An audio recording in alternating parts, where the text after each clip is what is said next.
Hello दोस्तों, आज हम जंतु कोशिका और पादप कोशिका के बारे में जानेंगे।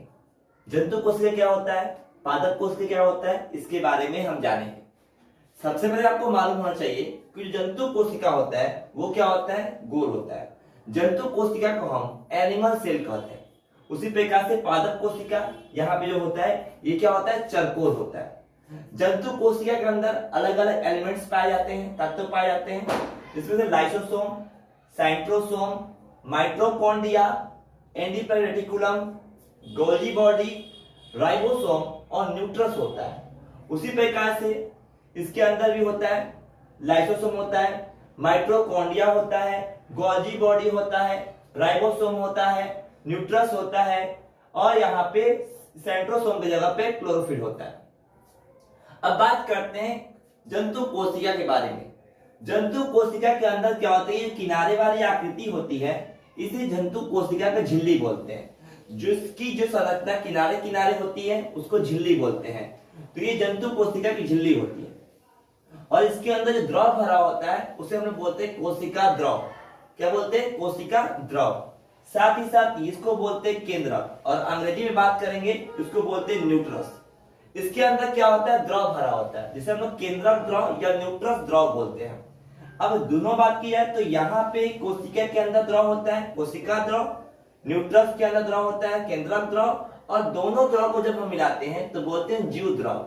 ध्यान दिया जाने बात ये भी है कि न्यूक्लियस जो केंद्रक है ये वाला, इसके अंदर ही क्या होता है, इसके अंदर होता है डीएनए और डीएनए के अंदर होता है जीन, जिससे कि डिसाइड होता है कि आप किसके लड़के या किसकी लड़की हैं। याद रहे कि कोई भी व्यक्ति आपके सेल के डीएनए को जांच जब करता है तो वो न्यूक्लियस पे जाता है और न्यूक्लियस को जब जूम करते हैं लोग, जब रिसर्च करते हैं तो उसके अंदर हमको मिलता है डीएनए और जब डीएनए के अंदर जाएंगे तो मिलता है जीन। अब हम बात करते हैं माइटोकॉन्ड्रिया। तो माइटोकॉन्ड्रिया के अंदर चलता है क्रेब्स चक्र।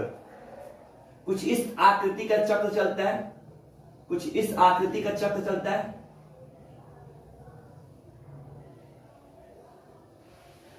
और ये जो चक्र होता है ये माइटोकॉन्ड्रिया के अंदर होता है। इसे चलाने के लिए O2 यानी ऑक्सीजन चाहिए। जब ऑक्सीजन जाता है तो ये चक्र क्या होता है, घूमने लगता है, जिसके वजह से माइटोकॉन्ड्रिया के अंदर ऊर्जा का निर्माण होता है। इसलिए हम लोग माइटोकॉन्ड्रिया को ऊर्जा गृह कहते हैं। अब इसके बारे में किसने बताया था, तो क्रेब्स ने। एक क्रेब्स नामक जो वैज्ञानिक थे जिन्होंने ये बताया था कि ऊर्जा का निर्माण कोशिका के माइटोकॉन्ड्रिया में होता है, जिसके वजह से देखने को मिलता है कि हाँ, माइटोकॉन्ड्रिया के अंदर जो ऊर्जा का निर्माण होता है जो किसमें होता है, तो एटीपी के रूप में होता है और जो एटीपी के रूप में जो ऊर्जा होता है वो माइटोकॉन्ड्रिया में होता है, जो कि क्रेब्स नामक वैज्ञानिक के द्वारा बताया गया था। अगर बात करते हैं यहाँ पे और बात करते हैं राइबोसोम की बात करते हैं, तो राइबोसोम जो होता है ये हमारे कोशिका में प्रोटीन निर्माण करने के कार्य करता है। राइबोसोम जो होता है वो प्रोटीन निर्माण करता है। अगर राइबोसोम नहीं रहेगा तो हमारे कोशिका के अंदर कोई प्रोटीन निर्माण नहीं कर सकता है। तो राइबोसोम का पूरा काम होता है प्रोटीन निर्माण करना। इसके बाद अगर बात करते हैं तो सेंट्रोसोम की बात करते हैं। सेंट्रोसोम किसी भी मनुष्य के लिए बहुत जरूरी होता है। सेंट्रोसोम क्या काम करता है कि अगर आपका कभी हाथ कट जाए, कभी हाथ कट गया, कभी पैर कट गया, कभी पैर छिला गया, तो उसको पुनः निर्माण करने का काम कौन करता है, सेंट्रोसोम।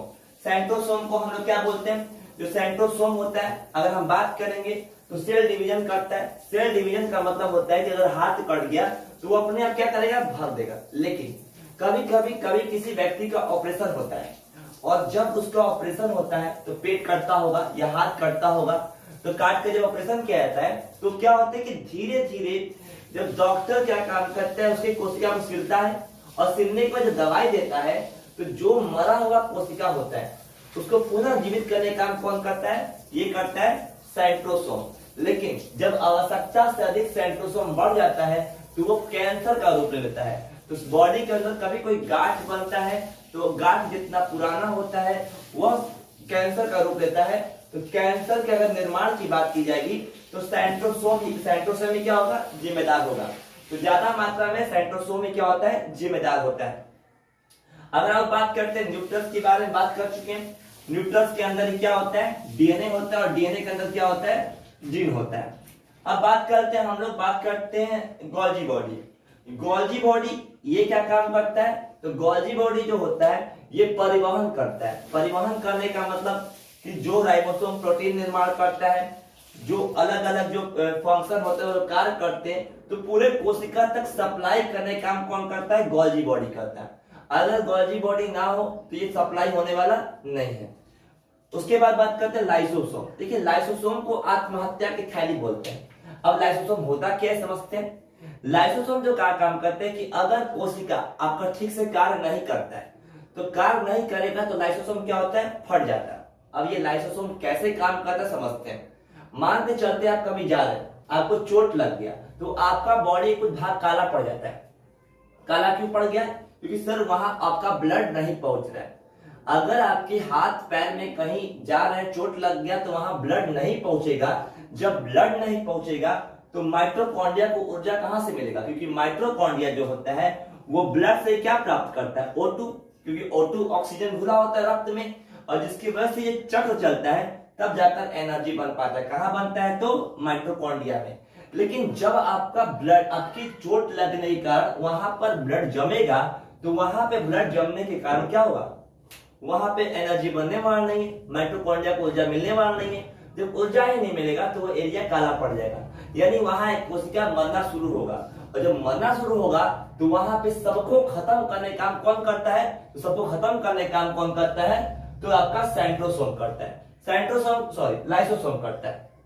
लाइसोसोम क्या करता है? फट जाता है, और फटने के बाद जितनी भी कोशिकाएं मरी होती हैं सबको खाकर खत्म कर देता है। देखिएगा जो डॉक्टर होते हैं जो दवाई लिखते हैं वो आपको लाइसोसोम का दवाई देते हैं, जो केमिकल के रूप में, या क्या करते हैं, जो पेस्ट मलहम होता है उसमें लाइसोसोम की दवाई होती है, जो क्या काम करते हैं? जो मरे हुए कोशिकाओं को ठीक करने का कार्य करते हैं। अगर बात करें इसके अंदर एंडोक्राइन रेटिकुलम क्या होता है, तो ये क्या काम करता है? इसका काम भी कहीं ना कहीं प्रोटीन निर्माण करना ही होता है। अच्छा, हमारे अंदर जो राइबोसोम होता है वो 80S होता है, 70S नहीं होता है। 70S जो राइबोसोम होते हैं वो बैक्टीरिया वायरस में होते हैं। जो बैक्टीरिया होते हैं, जो वायरस होते हैं, उसके अंदर 70S होता है, और बाकी जगह क्या होते हैं हम लोगों में 80S। अगर 80S रहेगा तभी जाकर हमारी आकृति बनने वाली होती है। पादप कोशिका की बात करते हैं तो पादप कोशिका बस चौकोर होता है, आपको ध्यान देना है। इसके साइड वाले भाग को हम लोग क्या बोलते हैं? कोशिका झिल्ली बोलते हैं, और जो उभरी हुई संरचना होती है उसे कोशिका भित्ति बोलते हैं। अब कोशिका भित्ति जो होती है, ये जो होता है ये सेलुलोज का बना होता है। सेलुलोज एक प्रकार का आवरण होता है जो खासकर पादप कोशिका में देखने को मिलता है। ये सेलुलोज केवल पादप कोशिका में होता है, जंतु कोशिका में नहीं होता है। पादप कोशिका के अंदर भी सेम टू सेम वही होते हैं, राइबोसोम होता है, गोल्जी बॉडी होता है, माइटोकॉन्ड्रिया होता है, सेंट्रोसोम नहीं होता है। केवल इसके अंदर सेंट्रोसोम होता है। इसमें सेंट्रोसोम नहीं बल्कि क्या होता है? क्लोरोप्लास्ट होता है। क्लोरोप्लास्ट जो होता है ये हरित लहर काम करता है, यानी पेड़ पौधे में अगर क्लोरोप्लास्ट होता है तभी जाकर पेड़ पौधे प्रकाश संश्लेषण कर पाते हैं। अगर क्लोरोप्लास्ट नहीं रहेगा तो पेड़ पौधे प्रकाश संश्लेषण नहीं करेंगे। तो आपको ये भी ध्यान देना है, केवल पादप कोशिकाओं में क्या होता है? क्लोरोप्लास्ट जो होता है, सेंट्रोसोम नहीं होता है। केवल सेंट्रोसोम किसमें होता है? जंतु कोशिका में होता है। तो आज के लिए इतना ही, मिलते हैं अगले वीडियो में, तब तक के लिए धन्यवाद।